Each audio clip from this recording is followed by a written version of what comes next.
नमस्कार मेरे प्यारे दोस्तों। इस वीडियो में हम लोग सीखेंगे गुणनखंड करना, जिसको इंग्लिश में बोलते हैं फैक्टराइजेशन।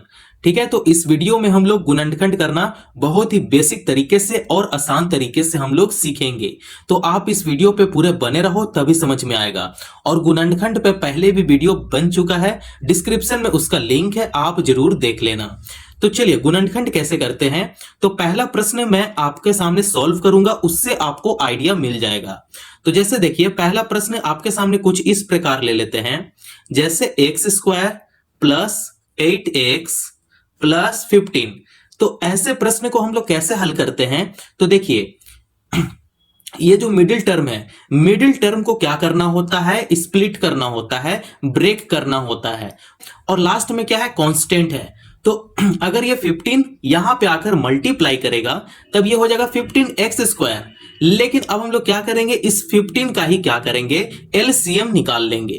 तो 15 का एलसीएम निकालते हैं, तो ये हो जाता है 3 5 जब 15 हो जाता है, और ये 5 1 जब 5 हो जाता है। देखिए, तो 15 का फैक्टर कितना आ गया, 3।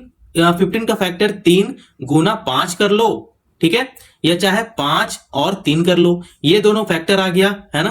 तो हम लोग इसे इस प्रकार लिखेंगे, आप देख सकते हैं यहां प्लस में है और पीछे भी क्या है, प्लस है। और इसका 15 का फैक्टर हो गया 5 और 3, गुना भी करेंगे तो 5 3 जा 15 हो जाता है। 3 से भी 5 को गुना करेंगे तो ये हो जाएगा 3 5 15, है ना। तो हम लोग इसे इस प्रकार लिखते हैं। तो आप देख सकते हैं 8x है, तो x में ही क्या करेंगे, ये दोनों को लिखेंगे। जैसे यहां पे देख सकते हैं 5x हो जाएगा और ये 3x हो जाएगा, है ना। तो हम लोग को तो 8x बनाना है, तो जब x लगाएंगे तभी तो बनेगा 8x, है ना। अब देखिए, आपको यहां पे लिखना है, ये जो एक्स स्क्वायर है, एक्स स्क्वायर एज इट ऐसा ही लिख देंगे, प्लस 8x है, तो 8x को हम लोग ऐसे लिखेंगे, plus 5x plus 3x plus 15। ठीक है, देखिए इस प्रकार लिख लेंगे। सेकंड स्टेप में आपको क्या करना है, देख सकते हैं एक्स स्क्वायर है, मतलब ये 2x है, 2x गुना हो रहा है, तब ये क्या बन रहा है, एक्स स्क्वायर बन रहा है। अब 2x में से एक x को क्या कर लेते हैं, बाहर कर लेते हैं, और इस x को क्या करेंगे, अंदर कर लेंगे, है ना। प्लस 5 है तो यहां पे प्लस 5 कर लेंगे। तो ये देखिए, अब इसे डिवाइड करते हैं, तो यहां से कॉमन एक ले लिए। अब क्या करेंगे, इस x से इस x को कैंसिल कर देंगे, है ना, तो सिर्फ 5 बचेगा, इसलिए हम लोग यहां पे 5 लिखे हैं, है ना। अब देखिए, प्लस यहां पे 3 करेंगे। अब हम लोग क्या लिखेंगे, देखो x है तो यहां पे x कर लेंगे, प्लस 3 का पहाड़ा में 15 कितना बार में आता है, तो 3 5 15, तो 5 बार में 15 आ जाता है। तो देख सकते हैं ये हो गया और ये हो गया, दोनों क्या हो गया, सेम हो गया। तो यहां पे लिख लेंगे x प्लस 5, और जो बच गया उसे यहां पे लिख लेंगे x प्लस 3।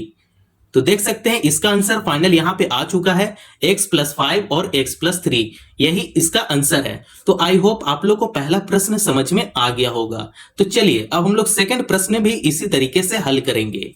प्रश्न आप देख सकते हैं, प्रश्न में क्या है, x square minus 7x minus 18, है ना। तो हम लोग को बनाना है माइनस 7x बनाना है, ठीक है। तो कैसे आएगा सोचो, ठीक है। तो हम लोग क्या करते हैं, 18 को क्या करेंगे, इस प्रकार से एलसीएम निकाल लेंगे। जैसे 2 का टेबल में 18 9 टाइम में आ जाता है ना। 3 का टेबल में 9 3 टाइम में आ जाता है। 3 का टेबल में 3 1 टाइम में आ जाता है, ठीक है। तो 18 का हम लोग फैक्टर इस प्रकार हम लोग ऐसे निकाल सकते हैं, जैसे 9 2 18 हो गया, तो 18 का ये 2 फैक्टर आ गया, तो मल्टीप्लाई भी करो तो 3 3 9, ठीक है। 9 इंटू 2 क्या हो जाएगा, 18 हो जाएगा, है ना। तो 18 का फैक्टर यहां से भी निकल जाएगा, और 18 का फैक्टर हम लोग ऐसे भी निकाल लेंगे, है ना। तो 18 का फैक्टर 9 और 2 होता है। तो हम लोग को बनाना है माइनस 7x, ठीक है। तो कैसे बनेगा, अब हम लोग इसका आगे क्या करेंगे, माइनस का साइन लगा देंगे, माइनस 9 और क्या होगा, प्लस 2 करेंगे, तब ये हो जाएगा माइनस का 7। देखो माइनस का 7 बन गया ना। तो अब हम लोग इसी प्रकार यहां पे लिख लेंगे। अब इसमें हम लोग x लगा देंगे, ठीक है। तो यहां पे लिखना शुरू करते हैं, तो ये हो जाएगा एक्स स्क्वायर माइनस 9x, तो यहां पे प्लस 2 कर लेंगे, प्लस 2x माइनस 18 कर लेंगे, है ना। अब देखिए, अब करना क्या है, इसके बाद यहां से एक कॉमन को ले लेंगे, कॉमन x बाहर निकल जाएगा, ये x और स्क्वायर कटेगा तो x बचेगा, माइनस माइनस का साइन है, माइनस करेंगे, ये x और ये x कैंसिल होने के बाद आपके पास क्या बचेगा, 9 बचेगा। ठीक है, प्लस का साइन है तो यहां प्लस का साइन कर लेंगे, 2 है तो यहां पे 2 कर लेंगे। अब देखो ये 2 से 2 कैंसिल हो गया तो क्या बचेगा, x बचेगा। माइनस का साइन है, माइनस कर लेंगे। 2 का टेबल में 18 कितना टाइम में आता है, 9 टाइम में आ जाता है ना। फिर x माइनस 9 हो जाएगा। अब इसे क्या करेंगे, अब यहाँ पे लगभग आंसर आ ही चुका है। x माइनस 9 है यहाँ पे और यहाँ पे भी x माइनस 9 है, तो ये दोनों को यहाँ पे कॉमन लिख लेंगे। x माइनस 9 कॉमन यहाँ पे लिख लेंगे। इसको लेने के बाद आपके पास क्या बचा, x प्लस 2 बच गया, तो यहाँ पे लिखेंगे x प्लस 2 और यही क्या है, आंसर है। तो आप इस तरीके से फैक्टराइजेशन मेथड आप सॉल्व कर सकते हो, है ना, बहुत ही आसान तरीके से और बहुत ही सरल तरीके से, है ना। तो देखो हम लोग कुछ नहीं करना होता है, मिडिल टर्म को क्या करना होता है, स्प्लिट करना होता है ना। तो इसका फैक्टर निकाल लो, 18 का फैक्टर क्या हो जाएगा, 9 और 2 हो जाता है ना। तो उसको इसी प्रकार लिखना, साइन का ध्यान रखना। ठीक है, इसमें ज्यादा जो गलत होता है वो साइन पे गलत होता है, तो साइन का हमेशा अपने दिमाग में रख कर सॉल्व करना। तो चलिए प्रश्न नंबर 2 आई होप आप लोग को समझ में आ गया होगा। तो अब हम लोग सीखेंगे प्रश्न नंबर 3। अगला प्रश्न क्या है, x square minus x minus 6 है। तो ऐसा प्रश्न बहुत ही ज्यादा इंपॉर्टेंट हो जाता है जब यहाँ पे मिडिल टर्म कुछ ना दिया हो, सिर्फ यहाँ पे एक्स है, तो इस यहाँ पे हम लोग क्या मानेंगे, 1 मानेंगे। कुछ भी नहीं है मतलब वहां पे 1 है। ठीक है, 1 एग्जिस्ट करता है, वहां पे 1 है। तो ऐसा क्वेश्चन जब भी आपके सामने देखने को मिलेगा तो ये बहुत ही बार पूछा जाता है, कॉम्पिटेटिव एग्जाम में भी पूछ लेता है ना। तो देखिए ऐसा प्रश्न को कैसे हल करते हैं, आइए यहाँ पे समझेंगे। तो आपको क्या करना है, 6 का फैक्टर निकालना है। ठीक है, तो 6 का फैक्टर क्या हो जाएगा सोचो, और हम लोग को क्या करना है, -1x लाना है।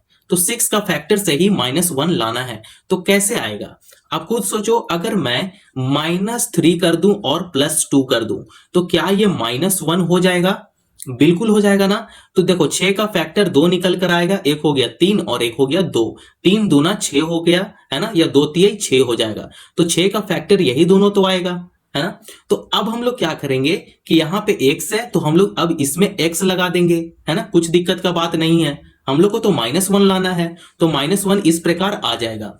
तो अब हम लोग इसको इस प्रकार लिखेंगे जैसे एक्स स्क्वायर, इससे पहले हम लोग इस टाइप में लिख लेंगे x लगाकर, तो -3x हो जाएगा। +2 है तो यहाँ पे +2x कर लेंगे, -6 है तो यहाँ पे -6 कर लेंगे, है ना। तो इस प्रकार हम लोग को सॉल्व करना है। तो आइए अब हम लोग नेक्स्ट स्टेप में इसे सॉल्व करते हैं। तो यहां से एक कॉमन x को बाहर निकाल लेंगे, कॉमन x बाहर निकल जाएगा, ब्रैकेट लगाएंगे। फिर देखो यहाँ पे एक x लगा देंगे क्योंकि x स्क्वायर है ना, तो आप यहाँ पे समझो x गुना x, तो गुना होगा तो एक्स स्क्वायर बनेगा। तो ये जो ब्रैकेट लग गया, तो ब्रैकेट हटने के बाद ये भी तो मल्टीप्लाई में है ना। तो हम लोग एक्स स्क्वायर को हमेशा इस प्रकार लिखेंगे। अब देखो ये x से ये x कैंसिल हो जाएगा, तो आपके पास क्या बचेगा, -3 बचेगा। तो यहाँ पे -3 लिख लेंगे। +2 है तो यहाँ पे +2 कर लेंगे। ठीक है, फिर देखो कि ये जो 2 है, 2 कैंसिल होने के बाद क्या बचेगा, x बचेगा, माइनस 2 का टेबल में 6 कितना टाइम में आता है, 3 टाइम में आ जाता है, 2 3 जा 6। ठीक है, तो हमारे पास कुछ इस प्रकार आ गया। तो अब लगभग आंसर हमारे पास आ ही चुका है। इसमें से क्या करेंगे, कॉमन को एक ले लेंगे। तो x -3 जो है ये कॉमन है। कॉमन लेने के बाद आपके पास क्या बचा, x +2 बच गया। तो यहां पे लिखेंगे x +2 और यही क्या है, आपका आंसर है। देखो अब मैं एक और चीज बता रहा हूं जो सबसे ज्यादा इंपॉर्टेंट है। पावर में क्या है, 2 है, तो x का जो वैल्यू निकलेगा वो 2 वैल्यू निकलेगा, है ना। तो देखो अगर यहाँ =0 होता, लास्ट में सपोज करो यहाँ पे =0 होता, तो अब हम लोग क्या करते हैं कि x -3 बराबर 0 करते, फिर यहाँ पे x +2 बराबर 0 कर देते। तो x का वैल्यू कितना निकलता, x का वैल्यू +3 निकल जाता। ठीक है, तो यहाँ भी x का वैल्यू क्या निकलता, -2 निकलता। तो x का वैल्यू 2 निकल कर आ रहा है ना। ठीक है, तो जब भी x का पावर 2 रहे तो मतलब x का जो वैल्यू आएगा वो 2 वैल्यू आएगा। तो ये मैं बस आपको बताने के लिए किया था। ठीक है, तो ये यहां तक आंसर है इसका। ठीक है, ये मैं एक्स्ट्रा आपको बता दिया, ऐसे कोई दिक्कत नहीं है सीखना, आप सीखो। ठीक है, तो ये क्वेश्चन नंबर 3 यहां पे सोल्व होता है। अब हम लोग सबसे लास्ट क्वेश्चन को सोल्व करेंगे, जो है क्वेश्चन नंबर 4। सबसे लास्ट प्रश्न है। अगर यहां तक वीडियो पसंद आया हो तो चैनल को जरूर सब्सक्राइब करें और दूसरों को शेयर करें। तो देखिए, प्रश्न कुछ आपके सामने इस प्रकार है। ये जो 5 है, 5 उठकर आएगा और 2 के साथ क्या हो जाएगा, गुना हो जाएगा। तो ये हो जाएगा 5 दूने 10। यहाँ पे देखो मल्टीप्लाई होने के बाद 5 दूने 10 हो गया। अब हम लोग को लाना है +9, लेकिन +9 कैसे आएगा, कैसे आएगा, सोचो कैसे आएगा। तो हम लोग को यहाँ पे करना है 10 में से अगर 1 घटा दें तो हम लोग के पास +9 आ जाएगा। ठीक है, कितना लाना है, +9 ही लाना है। तो 10 में से अगर 1 घटाएंगे तो 9 आ जाएगा। तो हम लोग अब इसे इस प्रकार लिखेंगे, जैसे 10x हो गया, ठीक है, फिर ये हो जाएगा 10x के बाद ये हो जाएगा -1x हो जाएगा। तो हम लोग इसी प्रकार लिखेंगे ना इसे। तो अब हम लोग इसे यहां पे लिखेंगे। तो अब हम लोग यहां पे लिखते हैं 2x² प्लस 9x को हम लोग कैसे लिखेंगे, +10x -1x -5 है तो यहां -5 कर लेंगे। ठीक है, नेक्स्ट स्टेप में क्या देखते हैं, 2x² है तो हम लोग इसे एक कॉमन ले लेंगे तो ये हो जाएगा 2x। ठीक है, अब हम लोग इसे सॉल्व करेंगे तो ये हो जाएगा x प्लस 2 5 10, यहां 5 लिख देंगे, -1 है तो -1 कर लेंगे। अब देखो यहाँ पे x हो जाएगा, x लिखेंगे, माइनस माइनस प्लस हो जाएगा और 5 अगर 1 से मल्टीप्लाई करेंगे तो 5 हो जाएगा। ठीक है, तो अब हमारे पास कॉमन आ चुका है x + 5 और x + 5, उसे हम लोग यहां पे लिख लेंगे x + 5। इसे कॉमन लेने के बाद आपके पास क्या बचा, 2x - 1, यही ना बच गया आपके पास। इसे जब कॉमन लिए उसे यहां पे लिख, कॉमन लेने के बाद आपके पास क्या बचा, 2x - 1 बच गया, उसे यहां पे लिख लिए, है ना। तो यही आंसर है, यही क्या है, आंसर है। तो इस वीडियो में हम लोग टोटल 1 से लेकर 4 तक हम लोग इस वीडियो में सॉल्व किए। अगर यहां तक वीडियो पसंद आया हो तो चैनल को जरूर सब्सक्राइब करें और दूसरों को शेयर करना ना भूलें। Thank you.